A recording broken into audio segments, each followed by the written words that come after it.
Assalamualaikum warahmatullahi wabarakatuh. Salam sejahtera untuk kita semua. Berjumpa lagi pada podcast Kewarganegaraan, di mana pada kesempatan kali ini kita akan membahas sebuah topik yang tentu sangat seru dan juga sering menjadi perbincangan pada akhir-akhir ini.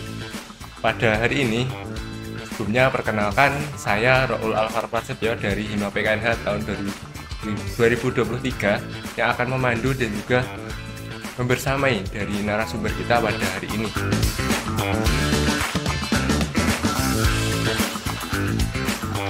Dimana nanti kita akan membahas bersama mengenai topik yang tentu akan sangat menarik, akan kita kupas dan kita bahas di podcast pada hari ini. Tema pada hari ini tentu sangat menarik dan sangat berkaitan dengan pendidikan, terutama bagi kita sebagai sivitas akademika di Departemen PKNH. Tema pada hari ini yaitu mengenai analisis kelebihan dan juga kekurangan dari sistem marketplace guru dalam meningkatkan akses pendidikan di era digital.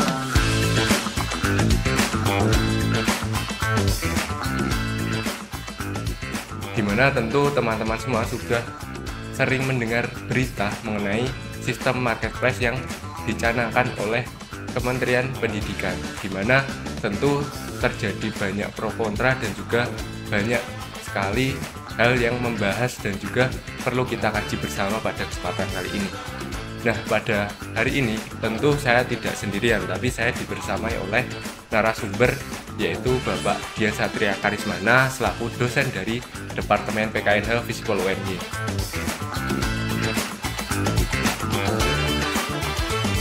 Sebelumnya, apa kabar Pak Dian? Alhamdulillah baik. Terima kasih Pak Dian.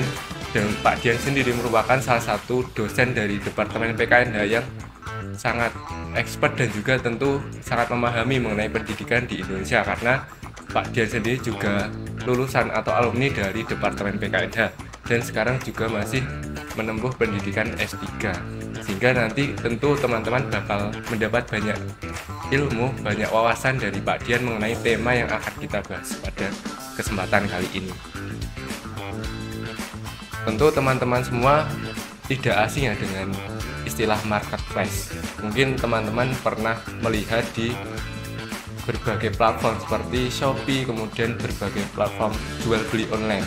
Nah, pada hari ini kita akan membahas tapi tidak berkaitan dengan jual beli online, tapi berkaitan dengan sistem yang dicanangkan oleh Kementerian Pendidikan berkaitan dengan rekrutmen dari guru, dimana ini sangatlah menjadi buah bibir perbincangan yang sangat hangat bagi kita semua, terutama bagi orang-orang yang tentu berkecimpung di dunia pendidikan.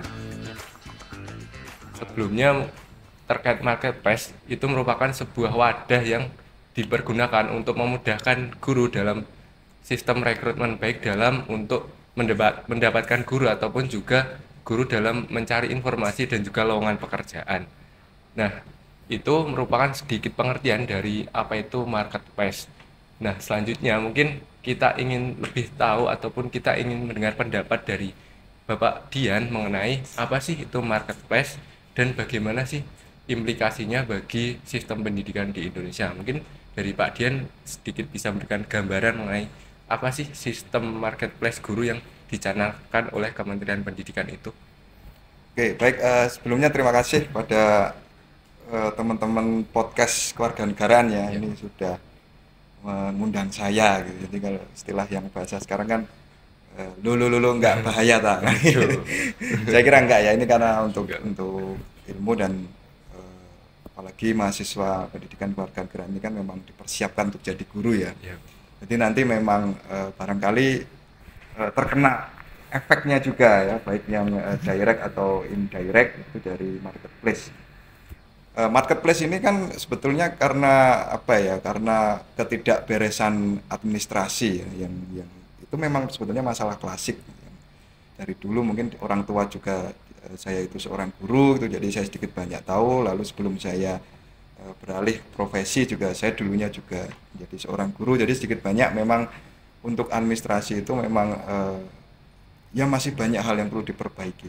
Hadirnya marketplace ini kan awalnya memang mencoba untuk menengahi dari ketidakberesan administrasi itu. Meskipun saya sendiri kurang sepakat dengan istilah marketplace gitu ya. Market itu kan pasar gitu ya, terus place itu kan tempat, artinya guru ditempatkan di pasar itu kan sebuah apa ya, sebuah hal yang tidak sesuai tempatnya lah pada profesi.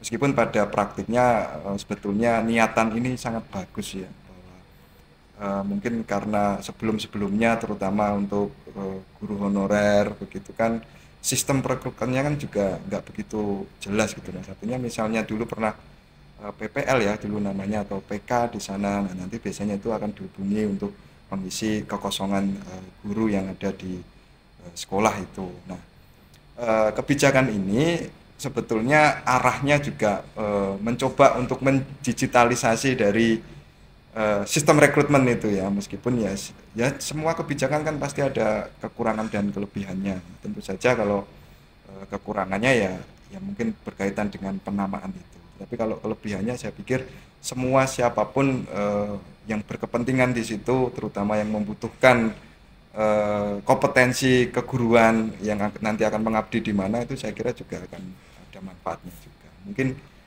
itu Mas yang saya ketahui dari marketplace. Baik, betul sekali ya teman-teman, bahwasanya memang setiap kebijakan itu tentu ada plus minusnya dan juga dampak yang tentu ditimbulkan dari sebuah kebijakan itu sendiri. Dan kebijakan marketplace ini tentu ada sisi positif dan niat baiknya, namun tentu juga banyak sekali pertentangan dan juga pro kontra yang tentu menghiasi dari setiap kebijakan yang dilakukan oleh pemerintah. Dan terkait dengan marketplace ini merupakan juga salah satu inovasi baru yang sebagai sebuah terobosan di era digital saat ini, di mana sebelumnya tentu sistem rekrutmen mungkin masih sangat tertinggal dengan era yang digital. Nah, ini mungkin salah satu terobosan yang tentu diharapkan menjadi solusi dari sistem perekrutan guru yang lebih modern dan juga profesional. Nah, menurut Bapak sendiri bagaimana, apakah inovasi ini menarik untuk diimplementasikan atau sebetulnya masih perlu sedikit godokan ataupun modifikasi agar bisa diterapkan di lapangan? Kembali lagi ke tadi ya, bahwa marketplace ini sebetulnya arahnya kan memang kebijakan yang berbasiskan digitalisasi. Artinya sistem rekrutmen itu coba untuk dibuka selebar-lebarnya. Cuman kan beberapa kan begini, masalah ini itu kan pemerataan kita terutama dalam teknologi ya. Oke, kalau kita bicara mengenai itu di kota-kota besar gitu ya, katakanlah kalau di sini kita bicara Jogja, begitu semua mampu. Tapi kan yang jadi pertanyaan nanti, bagaimana mungkin sekolah-sekolah yang di pelosok gitu, teman-teman kita calon guru yang barangkali di tempat tinggalnya di pelosok, apakah bisa mengakses itu? Maka persoalan guru sebetulnya masalahnya itu sangat kompleks ya. Salah satunya memang betul administrasi itu dan sistem rekrutmen itu. Bahkan sudah ada terobosan lain barangkali ya yang untuk mengatasi itu dengan sistem sama-sama ASN, cuman menggunakan sistem kontrak ya, atau P3K itu. Nah, itu kan juga salah satu terobosan dan sampai hari ini pun juga masih bermasalah gitu. Dan tentunya untuk marketplace ini juga saya optimis bahwa marketplace ini bisa menjadikan bisa menjadikan rekrutmen ini akan menjadi punya kesempatan yang sama gitu antara calon guru. Cuman yang harus jadi PR sebelum kita terapkan itu ya memang pemerataan teknologi itu. Karena kan gini ya, kadang mungkin bagi teman-teman yang dulu punya pengalaman mengajar, dulu ada program itu namanya SM3T. Nah, itu juga ternyata di daerah-daerah yang 3T itu sinyal saja belum ada. Itu kan nanti kan akan memperhambat gitu ya, untuk memperhambat dari kesuksesan marketplace ini. Saya membayangkan kalau misalnya itu sudah merata, lalu kita terapkan betul itu marketplace, dan saya boleh saran mungkin marketplace-nya itu diganti nama apa, sebenarnya sistem informasi guru terpadu misalnya, itu kan akan lebih bijak. Saya kira itu akan sedikit banyak mengurai dari banyaknya persoalan problem-problem yang ada di sistem administrasi keguruan itu. Baik, jadi memang dalam pengimplementasian dari sebuah kebijakan kita juga perlu sinergi dari banyak pihak, terutama untuk sistem marketplace ini karena di sini tentu tidak hanya menyangkut mengenai pendidikan saja, tapi juga terkait dengan infrastruktur, kemudian sistem komunikasi yang juga harus menyeluruh sehingga nanti harapannya dengan sistem ini justru tidak menganaktirikan daerah yang tertinggal seperti nanti terkait sinyal dan juga kondisi komunikasi nanti akan kalah dengan yang di perkotaan sehingga justru nanti menimbulkan kecemburuan sosial yang mungkin terjadi akibat adanya sistem marketplace ini sehingga dirasa memang apakah dari Pak Dian merasa bahwa sistem ini bagus namun belum tepat untuk dilaksanakan saat ini. Ya, betul. Eh, saya memang melihat bahwa marketplace ini suatu terobosan yang bagus sebetulnya, terlepas dari kurikulum Merdeka itu kan apa namanya visi misi yang dicanangkan oleh Pak Menteri atau Mas Menteri itu, karena beliau juga basisnya teknologi ya. Saya kira marketplace ini sesuatu terobosan yang baik sebetulnya. Cuman kembali tadi itu beberapa hal sebelum kita terapkan itu kan kita harus siapkan matang gitu. Artinya infrastruktur ya, kita kan dari dulu selalu bermasalah dengan infrastruktur ya, bahkan seperti apa yang kebijakan Yonasi itu kan juga sebetulnya itu bagus, tapi kan kalau kembali lagi karena infrastruktur nggak siap, maka banyak protes di sana sini semua masyarakat yang merasa nggak pas lah sekolah di sini sekolah. Nah saya khawatir ketika marketplace ini akan terjadi yang demikian, maka nanti yang apa tolak ukurnya nanti pemenangan itu akan berada di teman-teman yang punya akses perkotaan. Nah ini teman-teman yang mungkin di desa gitu ya, ini juga harus dipikirkan bagaimana, ataukah nanti akan dibantu dengan sistem yang ada di daerah misalnya gitu, akan di link dan di matchkan sistem daerah dan sistem pusat dari marketplace itu. Nah apa namanya, untuk marketplace itu memang sebetulnya sasarannya itu kan juga harus diperjelas dulu mas. Misalnya gini, ini marketplace ini apakah hanya untuk guru-guru yang sudah di sekolah tetapi honorer begitu ya, yang belum punya kesempatan untuk jadi ASN baik PNS atau P3K, atau mungkin guru yang belum punya sekolah tapi sudah punya sertifikat pendidik, kan sekarang ada kan itu yang namanya prajabatan. Nah itu maka sasarannya juga harus jelas. Apakah itu semuanya mencakup itu akan dimasukkan ke marketplace, nanti sekolah tinggal melihat kompetensi yang dibutuhkan apa melalui CV ya barangkali, lalu setelah itu baru di matchkan gitu. Jadi sekolah itu tinggal memilih atau menyeleksi sendiri berdasarkan sistem yang ada di marketplace itu. Betul sekali. Jadi memang marketplace ini memiliki tujuan yang baik namun juga perlu disiapkan mengenai berbagai hal untuk infrastruktur dan juga pendukungnya sehingga nanti pada saat implementasinya bisa berjalan dengan baik. Jadi mungkin kita juga akan berbicara mengenai masalah pendidikan di Indonesia juga ya Pak, bahwa tadi infrastruktur masih sangat jauh dan seperti menjadi masalah di setiap zaman, bahkan setiap pergantian menteri itu seperti tidak pernah hilang masalah infrastruktur dan juga pemerataan pendidikan yang masih jauh. Nah, apakah masalah utama dari pendidikan itu harus diselesaikan dahulu sebelum kita beralih dan juga menambahkan seperti inovasi di era digital, atau bagaimana Pak? Mengingat juga itu seperti problem dasar yang mengakar yang sebenarnya kalau itu bisa diatasi itu akan membuat berbagai inovasi itu bisa berjalan dengan baik. Oke, gini mas ya, untuk apa ya, mengurai gitu. Artinya kan kita harus melihat secara dalam dulu, secara pondasinya gitu. Nah, selama ini kan apapun teknologi sebagus apapun gitu, tapi kalau SDM-nya memang itu nggak bisa mengimplementasikan dengan baik, ya saya kira itu percuma. Maka problem utama kita ya di dalam pendidikan itu kan memang yang pertama itu SDM sebetulnya. Saya membayangkan kalau ternyata misalnya calon-calon guru itu punya kompetensi yang rata, gapnya nggak terlalu tinggi ya.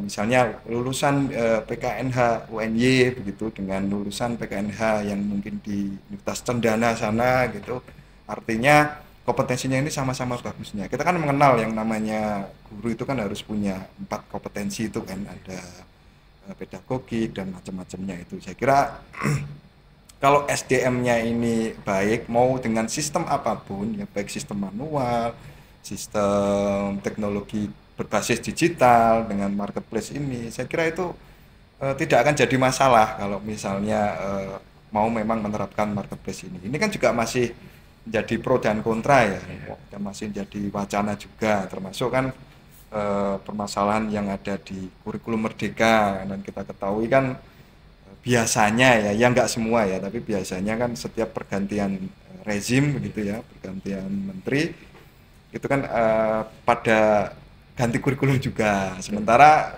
kemarin itu kan kalau saya survei dengan beberapa guru-guru di Jogja ya terutama, itu kan sudah mulai tune in gitu ya dengan kurikulum K13, sudah mulai memahami, sudah mulai menerapkan dengan baik. Tiba-tiba datanglah kurikulum Merdeka yang itu secara substansial itu memang agak sedikit berbeda dari konsep yang diusung dari K13. Nah ini saya pikir pendidikan kalau memang masih terkait secara politis ya maka ya akan mungkin akan berjalan tetap begitu saja, kecuali kalau memang pendidikan ini kan sebetulnya kan ranahnya kan sosial, artinya memang harusnya ya oke, setiap kebijakan memang harus melalui proses politik yang panjang gitu ya, tapi secara substansi kan harusnya pendidikan ini agak disingkirkan dulu dari hal-hal yang berbau politik itu, karena menyangkut pendidikan ini kan tujuan utamanya kan nanti SDM kan.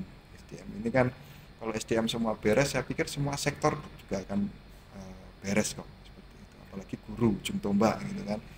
Mau gimana kalau misalnya kita mempersiapkan Indonesia emas ya 2045, kalau istilah Jawa itu saya menyebut guru tidak diopeni gitu. Nah itu kan bisa jadi apa tujuan kita untuk generasi emas atau Indonesia emas 2045 itu kan bisa hanya angan-angan saja nanti, apalagi kan di usia-usia teman-teman yang di sini dengan di bawahnya juga itu kan nanti yang akan menggantikan para senior kita yang nantinya pada memasuki di Indonesia emas 2045. Betul sekali bahwasanya memang problem pendidikan di Indonesia sangatlah kompleks dan juga perlu kerjasama dan juga sinergi dari berbagai pihak, terutama dalam meningkatkan SDM sehingga apapun kebijakannya nanti bisa berjalan dan juga diimplementasikan dengan baik oleh seluruh dari masyarakat dan juga kalangan dari pendidikan tentunya. Nah mungkin kembali lagi ke terkait marketplace ya, tadi Pak Dian juga sempat menyinggung terkait dengan istilah marketplace.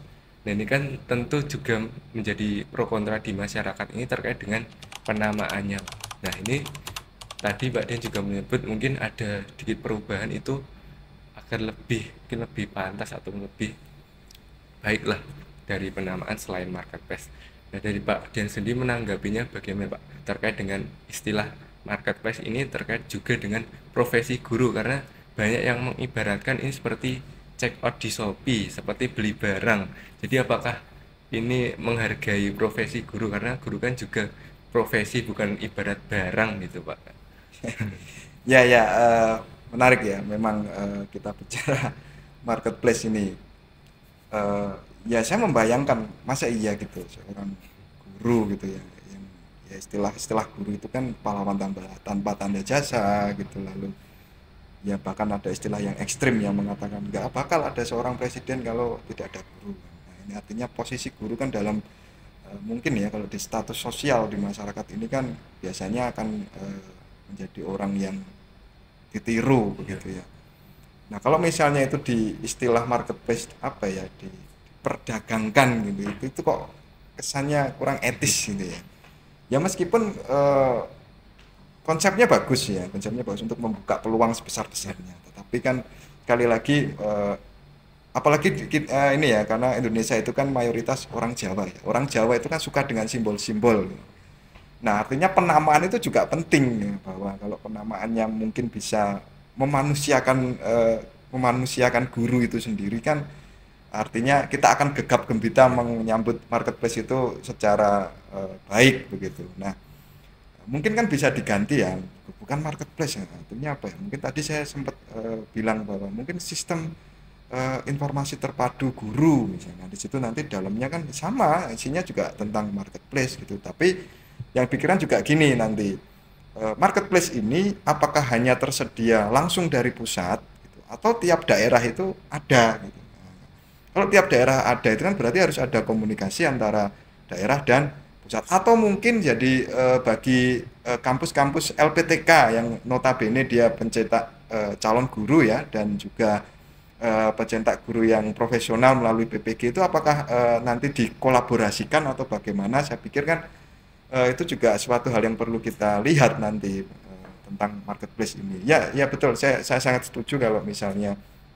penamaan marketplace ini agak lebih sedikit apa ya, sedikit istilahnya tidak merendahkan guru lah dengan istilah ya masa iya guru diperdagangkan. Masa iya guru sama kayak kalau kita check out di Shopee gitu ya, artinya kan guru itu kan manusia, sudah manusia masih ada tingkatan yang lebih tinggi gitu kan. Seorang yang punya budi pekerti yang baik, maka itu selayaknya memang juga harus diperlakukan dengan baik.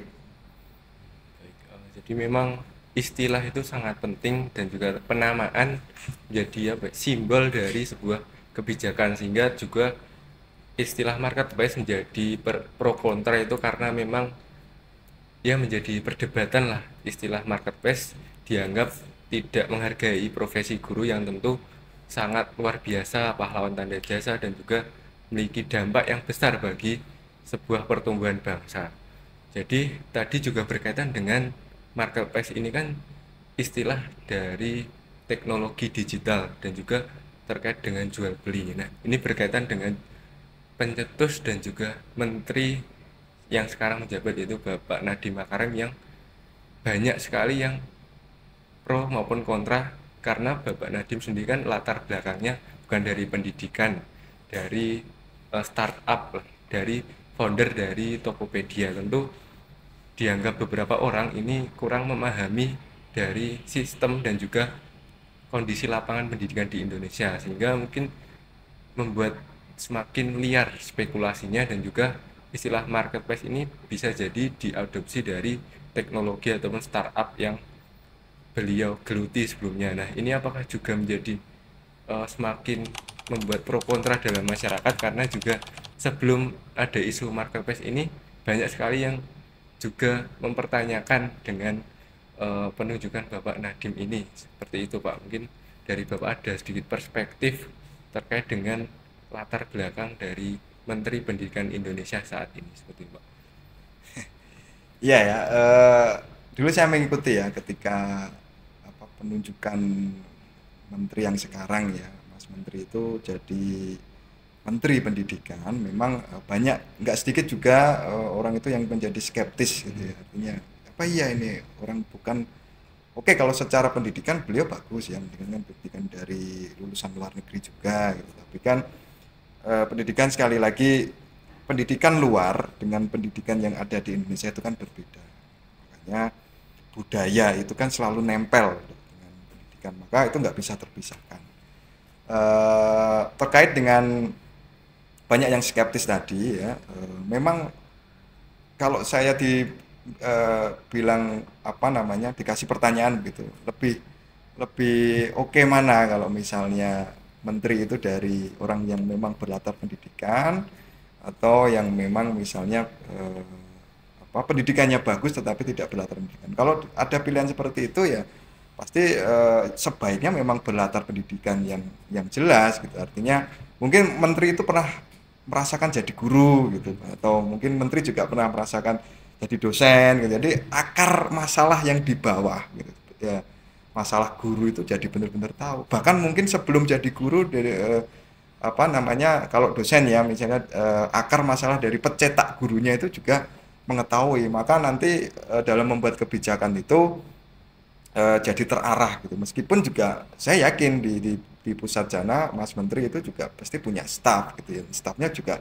pasti orang-orang pinter gitu, pasti orang-orang yang memahami juga. Tapi kan sekali lagi eksekusinya itu kan tetap di Mas Menteri ya. Kita ketahui ya, kita sama-sama tahu bahwa contoh pendidikan kewarganegaraan gitu. Saya masih ingat betul ketika saya mendapatkan pendidikan kewarganegaraan di SD itu kan kita bicara muatan materinya itu kan muatan yang terkait dengan warga negara yang patuh kepada penguasa. Itu kan terus berubah lagi gitu kan ketika kita memasuki era reformasi, ternyata kurikulumnya dirubah, muatan PKN dirubah, berubah lagi sesuai dengan zaman, menjadi tujuannya untuk membentuk warga negara yang kritis. Nah, kita kembali lagi ke apa penunjukan Mas Menteri ya yang bukan mungkin berlatar belakang pendidikan. Harapannya kan memang dari pendidikan yang dengan administrasi yang jadul gitu ya, yang lama, yang itu bisa disimpelkan gitu. Contoh, mohon maaf ya, mungkin kita agak flashback eh, karir Mas Menteri sebelum di Menteri kan beliau sebagai founder Gojek gitu ya. Dulu kan kita kalau misalnya pesan Gojek kan harus jalan gitu kan ke tempat pangkalan gitu. Maka dengan adanya aplikasi itu semakin mempermudah kita dari rumah pencet lalu tinggal tunggu maka driver itu datang.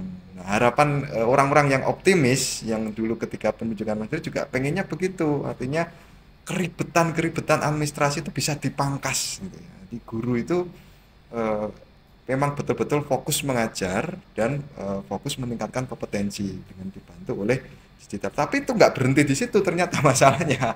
Ternyata banyak juga guru-guru itu yang mohon maaf ya SDM tentang IT-nya gitu juga ada yang tertinggal gitu. Oke lah kalau tertinggal mau belajar nggak apa-apa. Gitu. Tapi kalau yang sudah tertinggal tidak mau belajar ini kan menjadi PR tersendiri. Apakah nanti itu akan menunggu digantikan oleh yang junior-juniornya untuk menerapkan itu ya saya kira itu kan butuh formula yang lebih tepat sasaran ya dalam merumuskan suatu kebijakan. Ya benar memang kalau memang apa pemimpin itu kalau misalnya dia tahu grassroots-nya lalu naik secara pelan-pelan begitu kan ya, maka dia akan tahu betul masalah di lapangan itu seperti apa dan dalam membuat kebijakan juga nanti bisa pas kena sasarannya itu tidak berhenti di tengah-tengah gitu ya, tapi sampai yang merasakan itu sampai yang bawah ya. Paling yang mengeksekusi SDM itu kan nanti kan jatuhnya kan guru itu sendiri gitu.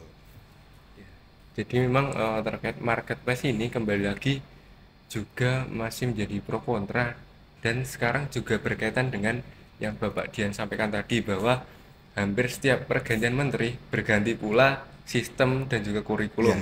Nah, ini tahun ini kita juga akan masuk pada tahun terakhir dari kepemimpinan Bapak Jokowi dan sekitar 1 tahun lagi. Nah, itu juga tentunya berpengaruh juga terhadap kabinet nanti. Belum tentu juga Bapak Nadiem yang nanti masih menjabat dan takutnya juga terjadi pergantian kurikulum lagi yang akan menyusahkan guru kembali seperti dengan kasus dari K13 ke kurikulum merdeka, sehingga itu juga tentu menjadi kekhawatiran dari pengimplementasian dari sistem marketplace ini jika dilaksanakan saat ini. Sehingga itu menurut Bapak Dian bagaimana Pak terkait juga dengan yang Pak Dian sampaikan bahwa seringkali berganti kepemimpinan berganti pula sistem dan juga hal-hal yang tentu fundamental seperti kurikulum itu berganti secara terus-menerus sehingga juga buat masyarakat bingung juga dalam menentukan keputusan dan juga menjadi skeptis juga Pak dalam menanggapi pergantian-pergantian yang terjadi gitu. Kalau saya pribadi sebetulnya nggak terlalu mencemaskan masalah kurikulum ya, karena kembali lagi kurikulum sebagus apapun kalau ternyata eksekusi di bawahnya nggak seperti yang diharapkan dari tujuan kurikulum juga itu akan buang-buang kurikulum saja. Gitu. Nah, maka apa namanya seharusnya yang perlu disiapkan betul-betul ya itu SDM-nya sebetulnya. Ya. Jadi memang misalnya nih kurikulum kita kan ada wacana ini bahwa kurikulum ada yang nanti akan diserahkan ke daerah sesuai dengan muatan lokal dan budaya masing-masing. Mungkin kurikulum di Jogja ini kan karena Jogja itu kan kulturnya kesenian dan budaya, maka itu nanti akan dipadukan. Nah, itu pun kalau misalnya SDM-nya juga tidak mumpuni dalam menerapkan itu sampai ke tingkat bawah, itu juga nanti saya pikir akan percuma. Maka PR utama untuk pendidikan sebetulnya memang SDM itu disiapkan betul gitu bahwa ya calon guru ya harus diperhatikan betul, maka kompetensinya itu harus dipastikan. Orang-orang yang akan menjadi guru itu harus memang betul punya kompetensi. Sekarang kan kita lihat ya banyak apalagi dengan media sosial yang sangat sangat masif gitu ya. Itu kan kita lihat guru ada yang mohon maaf mungkin melecehkan siswa, begitu kan guru yang tidak patut lah untuk ditiru. Nah itu kan ditengarai kan karena SDM ya, SDM itu nggak disiapkan betul untuk seorang calon guru itu mempunyai betul-betul kompetensi gitu. Nah apa namanya terkait dengan kurikulum ya, dari dulu kan sebetulnya kalau kita cermati betul ya, kurikulum itu kan K13 itu kan dulu juga sebetulnya hampir bukan bukan sama ya Mas, tapi hampir secara substansi itu hampir sama dengan kurikulum KBK dulu namanya ada. Nah, K13 itu juga iya akan seperti mengarah kembali ke kurikulum tingkat standar pendidikan. Standar pendidikan ini kan akan diserahkan kepada standar pendidikan masing-masing unit gitu atau masing-masing unit sesuai dengan kebudayaan masing-masing. Nah, kembali lagi kurikulum K13 ini menurut saya adalah sebuah perubahan yang bagus bagaimana pendidikan itu atau siswa itu nggak melulu tentang hafalan gitu, bahwa kita juga harus belajar lingkungan, belajar secara langsung ke lapangan, belajar matematika itu contohnya misalnya kita diajak ke mana wisata ya ke Candi Prambanan, kita ngitung batu ini kalau ditumpuk dua lalu di sana juga ada dua, kita kan nggak perlu ngitung satu-satu, kita kalikan saja 2 kali 2 4, artinya kita langsung belajar ke lapangan. Sebetulnya konsepnya sangat bagus, tapi kembali lagi apakah semua guru mampu melakukan itu, maka kan itu butuh butuh butuh perjalanan ya, maka butuh yang namanya pelatihan, butuh workshop dan itu nggak akan selesai setahun 2 tahun 3 tahun baru bisa menerapkan itu. Maka kembali lagi kalau mau memang kurikulumnya bagus ya, maka siapkan SDM itu. Dan sekali lagi nggak usah cemas soal kurikulum kalau memang kita ya sebagai pendidik gitu dan teman-teman di sini sebagai calon guru kalau memang menyiapkan kompetensi secara betul, apapun kurikulumnya akan sangat mudah untuk dieksekusi kalau 4 kompetensi ini sudah dikuasai dengan baik. Luar biasa sekali, dan banyak hal yang tentu kita harus pelajari tentang proses tadi ya Pak, terkait dengan bahwa ini tidak bisa instan, terkait dengan peningkatan SDM ini juga tidak mungkin dalam 1 hari langsung meningkat drastis, juga tidak mungkin, sehingga prosesnya ini harus tetap berjalan mungkin menuju Indonesia Emas 2045 yang selalu diimpikan sejak sekarang. Dan ya ini mungkin salah satu cara ataupun proses untuk mencapai tujuan besar dari bangsa Indonesia di tahun 2045. Tadi juga banyak sekali kita membahas mengenai proses. Nah, dari Bapak Dian adakah sebuah saran masukan dari adanya sistem marketplace ini untuk kedepannya agar bisa benar-benar berjalan dan terimplementasikan dengan baik, mungkin tidak sekarang tapi beberapa tahun ke depan, sehingga tujuan dari adanya sistem marketplace ini bisa tercapai dan juga bisa dinikmati oleh semua, karena memang prosesnya itu harus ada. Dan sekiranya apa yang bisa kita lakukan sekarang dan juga tahap-tahapnya itu seperti apa Pak? Tadi ya seperti saya sudah sedikit singgung tadi bahwa yang pertama yang perlu kita siapkan betul yaitu infrastruktur. Nah, sistem sebagus ini kalau memang infrastruktur di daerah-daerah gitu ya belum siap, maka menurut saya itu mubazir ya. Kecuali kalau memang sarana prasarana, infrastruktur, internet gitu ya, lalu komputer gitu, lalu jaringan, saya pikir itu sudah terpenuhi dengan baik, maka marketplace ini harapannya ya, saya optimis juga bahwa itu bisa menjadi apa namanya jembatan gitu antara guru dengan kompetensinya dan juga nanti sekolah dengan kebutuhan gurunya. Selama ini kan di lapangan banyak terjadi ya bahwa guru PKN ternyata yang ngajar guru IPS gitu, karena mungkin punya kedekatan keilmuan ya. Itu mungkin coba dipecahkan dari marketplace itu. Artinya sekolah nanti bisa memetakan, oh iya ternyata masih banyak loh guru PKN yang berkompeten itu yang bisa mengantisipasi dari kerancuan dari administrasi itu. Nah, itu pertama ya, kita bicara soal infrastruktur. Lalu yang kedua ada kembali lagi tadi, saran saya itu SDM. Karena gini, marketplace ini kan juga rawan rawan rawan apa ya? Rawan kelemahan ya. Contohnya gitu, data kita menjadi calon guru gitu ya, atau guru itu bisa aman nggak? Nah, itu nanti kadang kan sekarang ini kan kejahatan cyber gitu kan banyak, apalagi terutama ini ya, takutnya nanti data itu dipakai untuk apa sekarang, pinjol Iya, ya, iya. nah, itu kan.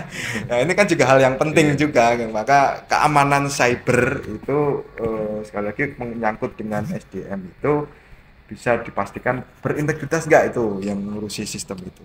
Terus saran saya, sistem itu nggak terpusat ya, jadi harus terkonek juga dengan sistem yang ada di daerah. Jadi tiap daerah, saran saya itu juga punya marketplace, karena kan nanti yang tahu betul ya kebutuhan guru di daerah itu ya daerah itu sendiri. Nah, terkait dengan pendanaan juga, itu kan juga daerah yang mengetahui. Jangan sampai terjadi miss, pusat maunya A gitu ya, tetapi daerah itu yang terjadi adalah B. Nah, itu kan itu harus kita sinkronkan dulu. Maka sebaiknya marketplace gitu. Atau mungkin nanti kita kolaborasi ya marketplace itu dengan pencetak guru itu, dengan LPTK yang menyediakan PPG dan sebagainya. Nanti mereka mensetorkan bahwa nih ada guru profesional nih sudah siap untuk mengajar, maka monggo ini diterapkan atau ditempatkan di mana yang sesuai kebutuhan yang ada di daerah. Jadi harus ada 3 hal step by step itu, dan tahun pertama mungkin ini ya kita uji coba dulu harusnya. Uji coba dulu di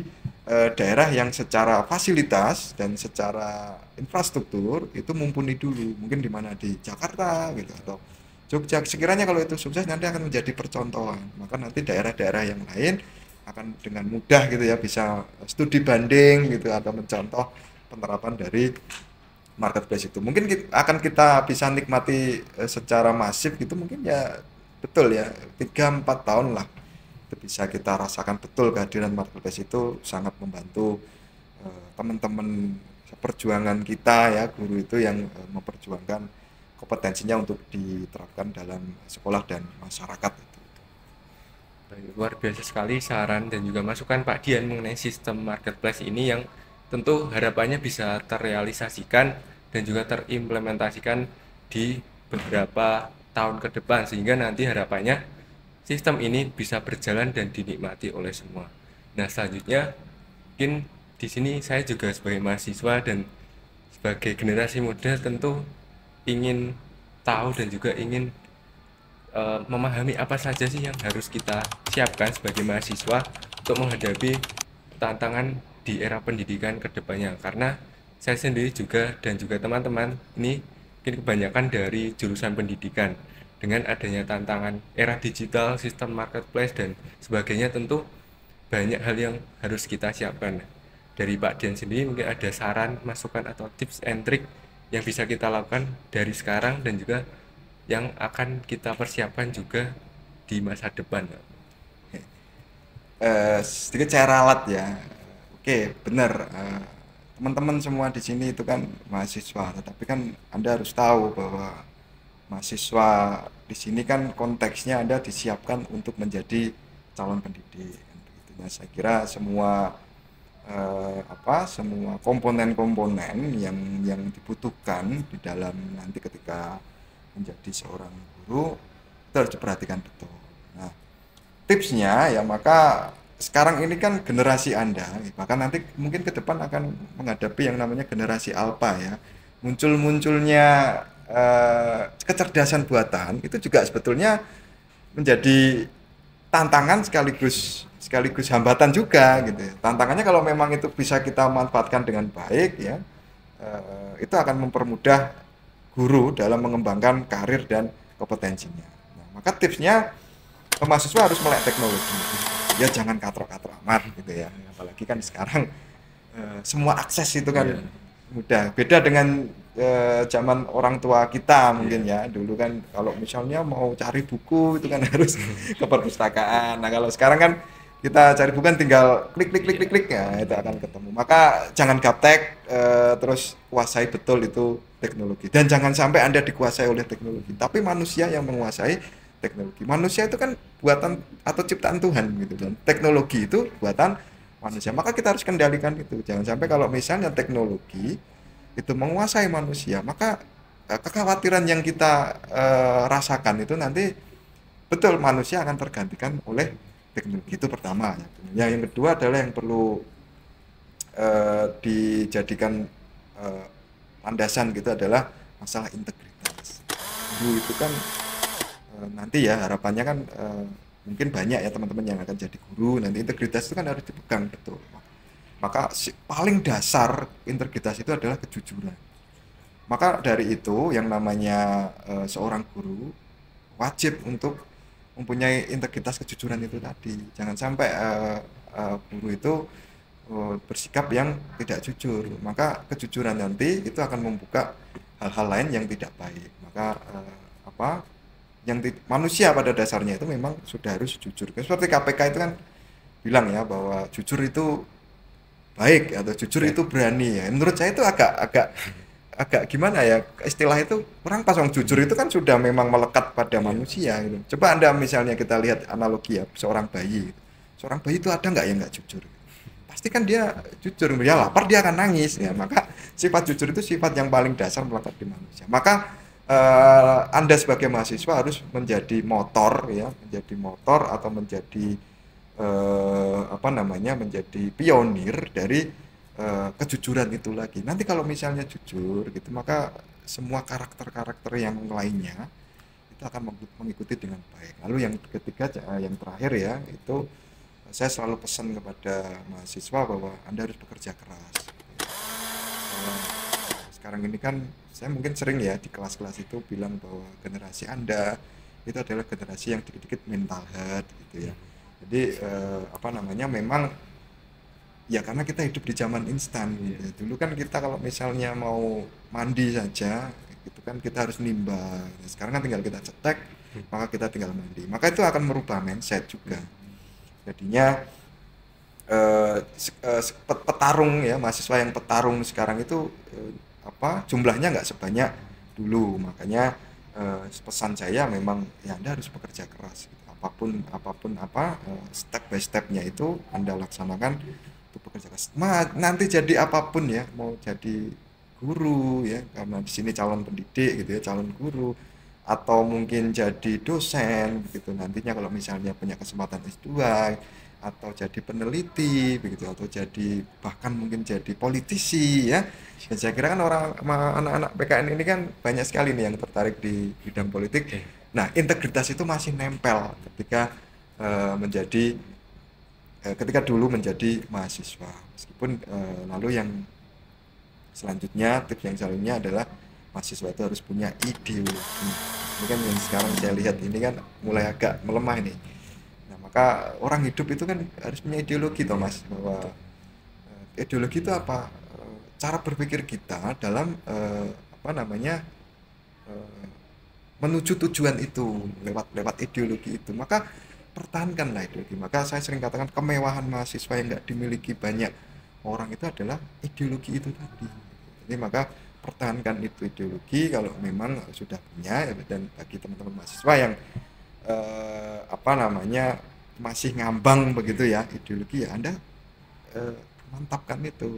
Anda proses mencapai cita-cita dan tujuan itu menggunakan ideologi. Mungkin 4 itu ya tips saya gitu ya, yang dulu juga pernah jadi mahasiswa meskipun sekarang juga mahasiswa gitu ya, tapi mahasiswa yang pasca sarjana yang sudah tua-tua gitu. Saya kira Anda sebagai mahasiswa S1 itu sebuah kemewahan yang enggak dimiliki semua orang yang punya akses itu.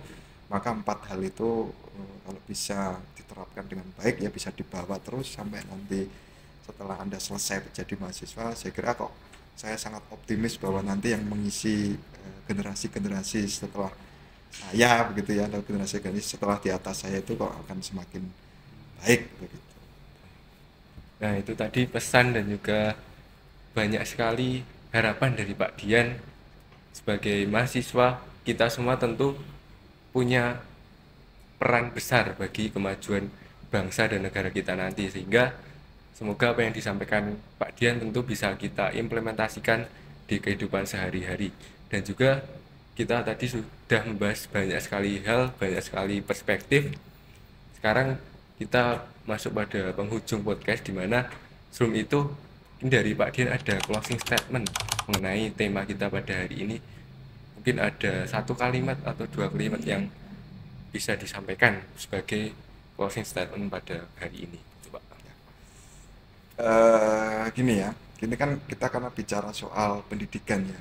Jadi saya dari dulu ya, saya bercita-cita gitu, atau punya mimpi besar gitu, bahwa saya kepengen semua warga negara gitu ya, warga Indonesia itu punya akses pendidikan yang sama. Entah, saya agak terenyuh Mas saya kalau bicara itu ya. Jadi saya kepengen tuh semua warga negara, karena ini kan perintah konstitusi gitu ya. Perintah konstitusi bahwa cerdaskan kehidupan bangsa, dan bahkan itu kan di pembukaan, maka warga negara semuanya harus punya akses pendidikan. Saya membayangkan kalau misalnya negara itu benar-benar hadir gitu ya dalam pendidikan itu, maka semua rakyat Indonesia itu lulusan S2 misalnya gitu, baik yang negeri dan dalam negeri. Saya kok sangat optimis Indonesia itu akan maju di 2045 sesuai tuntutan kita. Ya, kalau saya closing statement ya dari saya ya, Anda yang sudah punya kesempatan untuk sekolah, maka jangan malas-malasan ya. Artinya manfaatkan itu untuk belajar sebanyak mungkin ya, baik dari kelas, dari luar kelas, bahkan dari siapapun yang Anda temui itu adalah guru ya. Dimanapun Anda berada itu adalah sekolah yang sebenarnya. Lalu bagi teman-teman yang mungkin tidak punya akses pendidikan formal gitu ya, saya pikir jangan gampang menyerah kalau memang keterbatasan ekonomi itu menghambat untuk sekolah. Contohnya sudah banyak ya, teman-teman yang terbatas sekali soal ekonomi tetapi ternyata mampu gitu ya, mampu untuk sekolah dengan baik. Maka saya selalu pesan ya, closing statement yang pada pertemuan ini, maka selalu manfaatkan kesempatan itu sebaik-baiknya, khususnya sekolah, karena hanya dengan sekolah maka perjuangan nasib itu bisa sedikit banyak dirubah. Terima kasih atas closing statement-nya dari Pak Dian, sekaligus juga menutup podcast pada kesempatan kali ini. Semoga apa yang kita bicarakan pada hari ini bisa bermanfaat untuk teman-teman semua dan juga menjadi tambahan ilmu dan juga wawasan bagi kita semua. Harapannya tentu semoga sistem pendidikan di Indonesia juga semakin bagus, sehingga juga melahirkan banyak sekali bakat-bakat, bibit-bibit unggul untuk menuju Indonesia emas di tahun 2045. Sekali lagi saya ucapkan terima kasih kepada Pak Dian yang sudah membersamai pada kesempatan kali ini. Tentu sangat luar biasa ilmu yang sudah disampaikan Pak Dian. Semoga bermanfaat untuk semua. Itu tadi teman-teman semua podcast pada hari ini. Semoga bisa membantu teman-teman semua untuk semakin tercerahkan tentang sistem marketplace. Dan sampai jumpa lagi di podcast kewarganegaraan yang berikutnya. Terima kasih. Akhir kata, wassalamualaikum warahmatullahi wabarakatuh.